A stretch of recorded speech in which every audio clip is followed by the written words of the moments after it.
Hi, guys, and welcome back to Reed's Readers with your host, Clinton, Reed, Britain, and a Wishbear. We are bringing to you a video concept called These Are the 7 Books That Have Made Me Sob. I am known for crying a lot in videos, or crying a lot due to the books that I read. I love a book when it makes me cry, sob, show some sort of emotion. Now, I could give you a list of every book I've ever cried to that will be here forever because I cry very easily. But I have these 7 books, which is the first. I was talking to a friend. Don't remember who I was talking to. I want to say it was either Alicia or Lori. We were talking about, I was talking in a group chat about something to do with books that make you cry, and someone wanted to cry. And then I thought, oh, hell, I should do a video idea on the 7 books that I sobbed the hard, or do a video idea on the books that I've sobbed the hardest to, which are why some of these are some of my all-time favorites. My top 3 favorite books are the top 3 books in this video, in the order that they're in. Or, well, I don't know. They're my favorite 3. So, when anybody asks what my favorite books are, those are the 3 I would probably say now.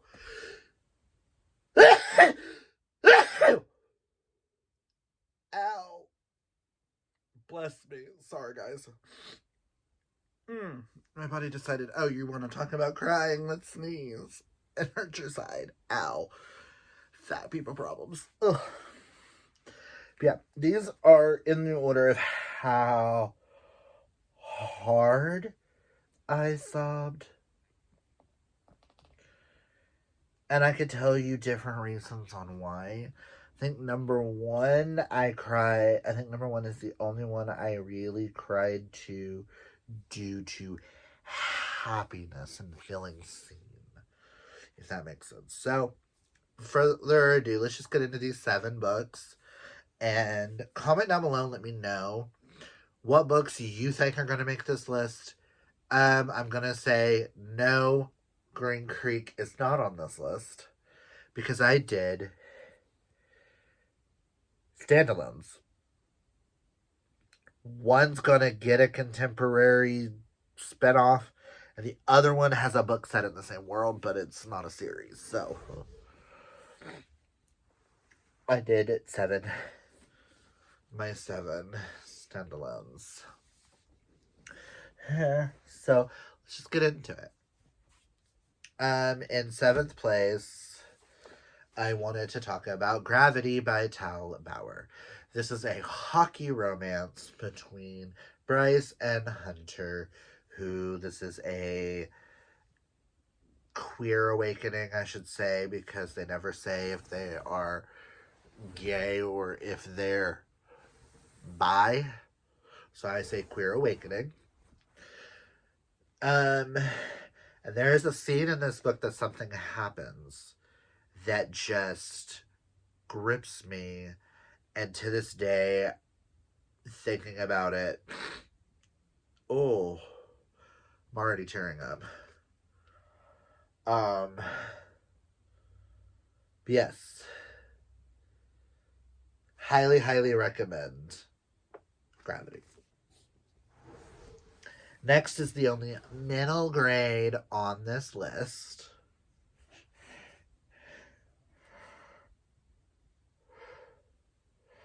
Oh my god.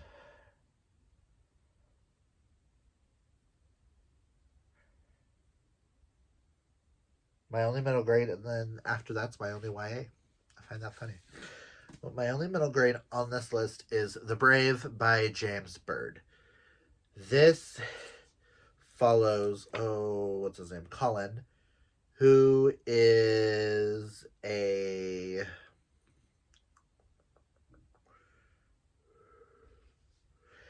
He lives with his father, and it's about him being expelled from another school due to the fact that he is on the autistic spectrum, with the fact that he has to count every single word you say to him.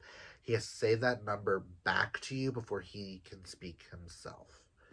And this book follows him being sent off to his mother's, who he's never met, who is an OBJ.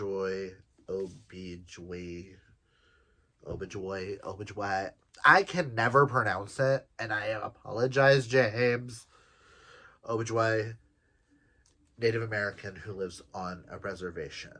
And on that, he meets a girl by the name of Arinda, who believes she is turning into a butterfly.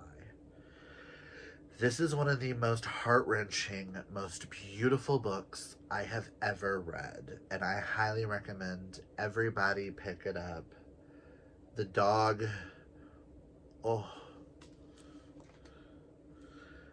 there's a letter written in this that at one point when he is reading the letter, I am sobbing my eyes out. And people who know me know why. People who've read this will understand why. But this had to go on this list, and oh my god, I'm already tearing up. Wow. But yes,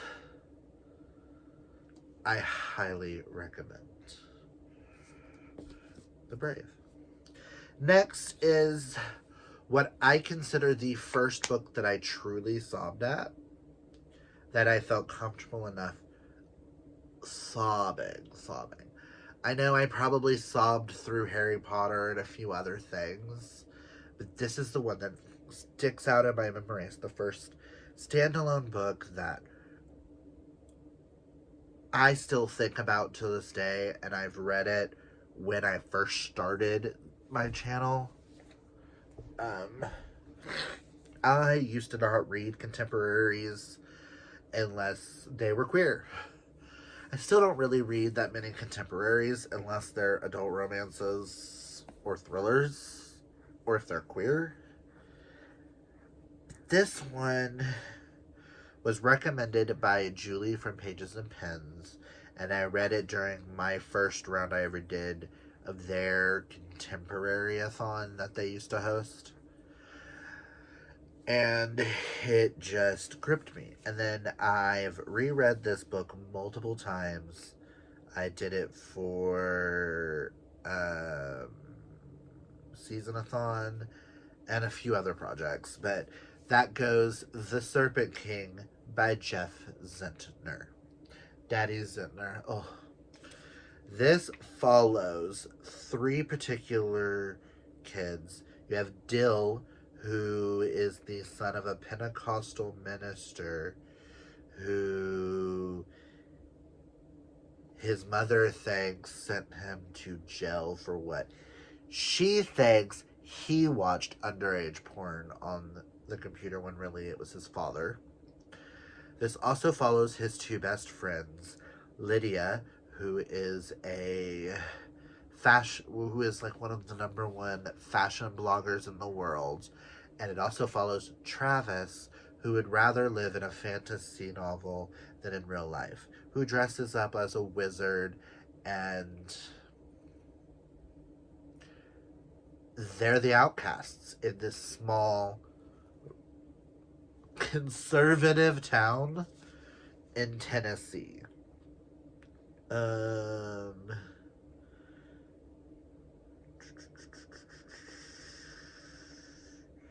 Doesn't say the name of the town. Forestville, Tennessee, which is named after the creator of the Ku Klux Klan. If that tells you what kind of town they live in. And it follows them through their junior or senior year of high school.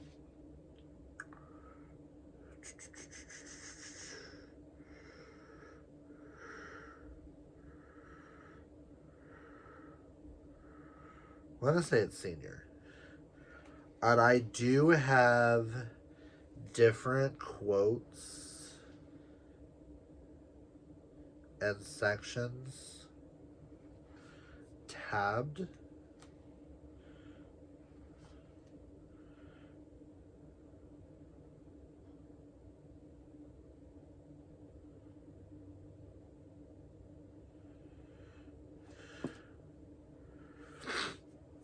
Just thinking about this, I'm tearing up. Go into it only knowing that, and I highly recommend that everybody reads this at least once in their life. As someone who grows up in the Bible Belt, this is one of the first books that I truly felt seen. Yeah, it's not about being queer in the Bible Belt, but there is a few of what I've dealt with put on a character or two in this in a way that represents the Bible Belt authentically. So I highly recommend someone who is the buckle belt of the Bible Belt. Next is the only TJ Klune on this list at number 4. Ooh, goes Under the Whispering Door by TJ Klune. I just wanted to show off the really pretty sprayed edges. That's why I grabbed this edition. In a sense, this book deals with death. And this follows Wallace as a reaper comes and tries to collect him and takes him to a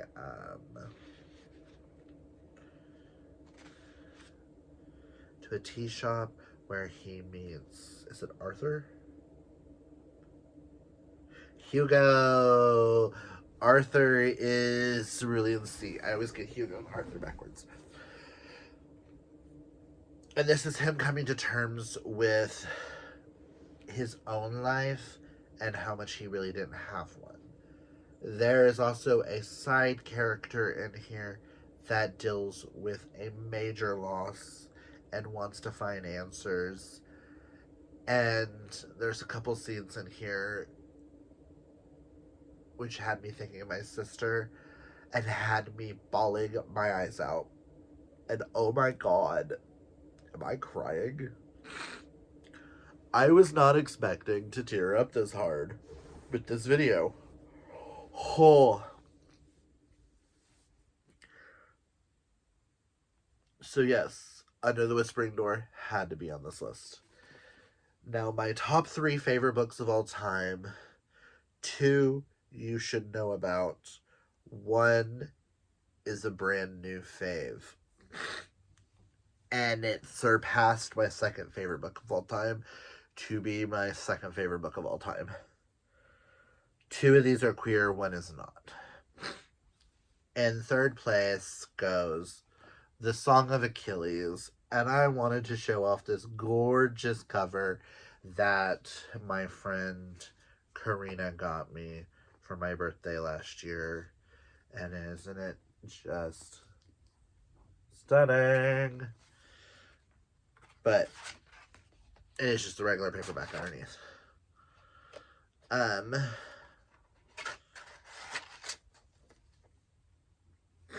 This follows the story of Achilles and his best friend Patroclus, who, how the stories in the past tell, they were friends, but they were really lovers, and it tells the true story of their love for one another. That's all I'm gonna say. I know some people did not cry. I will say I was listening to the audiobook when I finished it, and I was shopping, and I had the cashier asked me if she needed to call the police on my boyfriend for abuse because of how hard I was crying. And when I went, huh? She asked me what was wrong then. Then I explained that I just finished Song of Achilles. And she went, oh, girl, oh, I know what you're talking about now. Oh. So,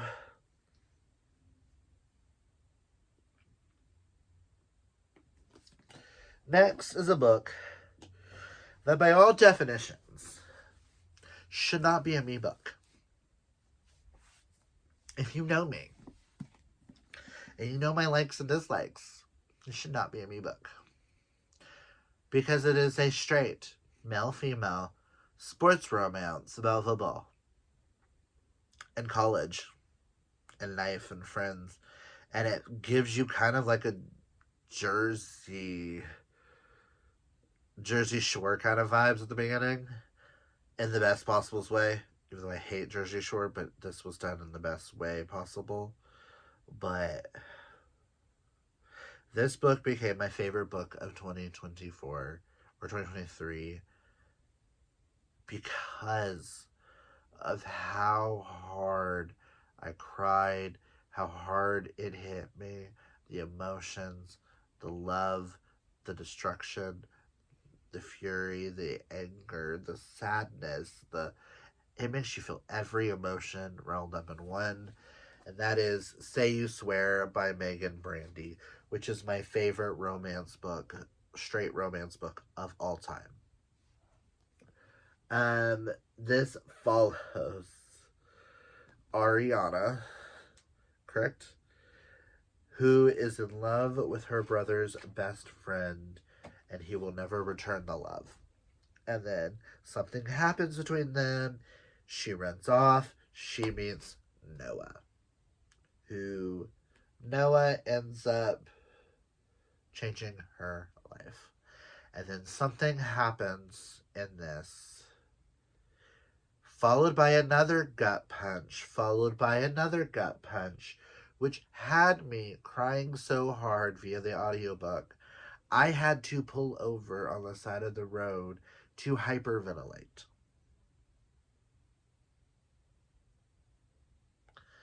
But this book is so beautifully done that I think everybody and their monkey's uncle needs to read it. If this says anything, I have multiple copies of both of these. I have 4 copies of this. I have 2 copies of this. We'll be working on a third. And then my favorite book of all time, if you know me, is Red, White, and Royal Blue by Casey McQuestion, which I have 6 copies of, I do believe. We have 1, 2, 3, 4, 5, 6. Yep, 6 copies. I will get more in the future. This follows Alex Claremont Diaz, the son of the President of the United States, who falls in love with Henry, the Prince of England. And it follows their love story. I read this before the book came out. I was able to get an e-arc of it on NetGalley. The minute I finished it, I read it 4 times in a row. The year I read it, I only counted it, I think, twice. Because I read it once before, once after, and then counted it.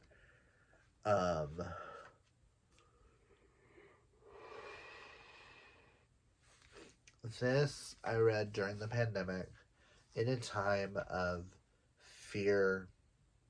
We're still living in that time, let's be honest. Of fear, anger, disgust with my community and how we get treated. And we had a not so popular leader of our nation, a Cheeto, I should say, which was making us, those of us of the LGBT, feel threatened, forgotten, lost, angry. This gave me a world, an alternative universe where I could feel safe and home and felt normal. This is the first adult romance book that truly stemmed my love for male romances. This will always hold a special place in my heart for it. And when I think of my favorite book of all time, I have to go with Red, White, and Royal Blue. I know that's like a cliche answer these days, but this book literally helped me through the pandemic. I have read this book, I think, 18, 19 times, and I have now since seen the movie 60-something times. I might watch the movie after this. Sounds good. But yeah. So there is my top 7 books I have subbed my eyes out to. Comment down below, let me know what are some books that you generally sobbed while reading or when finishing or something. If you like this video, hit that thumbs up. If you're new, hit that subscribe. And until next time, can always be fabulously yourself. Bye.